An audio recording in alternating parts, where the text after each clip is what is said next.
This is Dominic Holtz coming to you from Rome, Italy, with a word of hope for Monday of the third week of Lent. When and where and to whom ought we to show our mercy? Well, one answer might be to begin with where there's most need, but normally it seems there's more to it than that. Perhaps we should prioritize those people who are closest to us, those who love us, and those whom we love. After all, our resources are limited. We only have so much time, so many material resources, and in fact, so much emotional energy to give. And so it might seem better to restrict our mercy, restrict our benefaction to those who are closest to us. It seems a bit crazy to give it to those who are opposed to us, who have done us harm. But this sort of heroic mercy is just what we see in the first reading today when we read about Naaman the Syrian. I'm not talking here about the prophet, although the prophet does an important thing in the story. I'm talking about the slave girl at the beginning. This young Israelite was captured by the pagan enemies who raided Israel, kidnapped and forced to be a slave in a pagan household by people who do not know the Lord. And yet, even in this situation, she shows mercy to her master.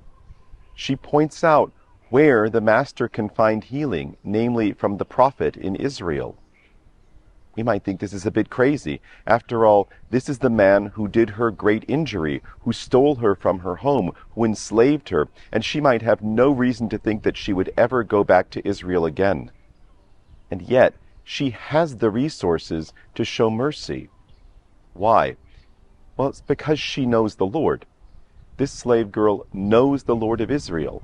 Not merely knows about him, but she knows the Lord's character, knows what he's like. She knows the story of Israel, and so she knows that the Lord shows mercy on his people not merely when they deserve it, but often when they don't deserve it at all, because he has bounteous, abundant love. He has limitless resources, and so he pours it where there is need.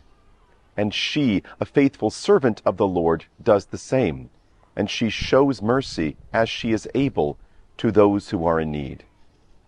Brothers and sisters, this Lent, are we able to do that much? Are we able to embrace the discipline of Lenten almsgiving and show our mercy, not calculating precisely where there's one most deserving or restricting it to those whom we know, but looking for where there is greatest need and showing the mercy that we are able there where there is most need, so that we might be most like the Lord who showed us mercy. And that, my brothers and sisters, is a word of hope.